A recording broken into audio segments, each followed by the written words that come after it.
नमस्कार, मी प्राध्यापिका वर्षा भोसले। शारदीय नवरात्र आजची माळ 8वी माता महागौरीची आराधना करण्याचा दिवस।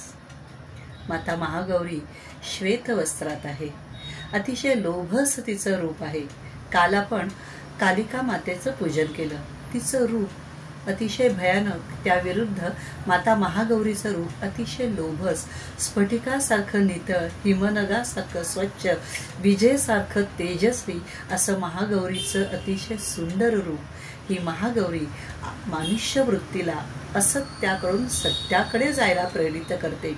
असत्याचा नाश करणारी महागौरी ही श्वेत वस्त्र परिधान केलेली आहे। तिचं वाहन वृषभ आणि तोही पांढरा शुभ्र। या माता महागौरीचं पूजन करण्याचा आजचा दिवस, त्याबरोबरच माता सरस्वतीला आवाहन करण्याचाही आजचा दिवस। माता भगवती सरस्वती ही सुद्धा श्वेत वस्त्रामध्ये आणि शुभ्र श्वेत कमळामध्ये विराजमान असलेली माता सरस्वती ही आपल्याला अज्ञानाकडून ज्ञानाकडे घेऊन जाते, माणसातलं जडत्व नाहीस करते। आणि म्हणूनच अष्टमीचा दिवस हा तिला आवाहन करण्याचा। या देवी सर्वभूतेषु मा गौरी रूपेण संस्थितः नमस्तस्यै नमस्तस्यै नमस्तस्यै नमो नमः। या बरोबरीतच या कुंदेंदु तुषार हार धवला, या शुभ्र वस्त्रावृता, या वीणावर दंड मंडित करा, या श्वेत पद्मासना।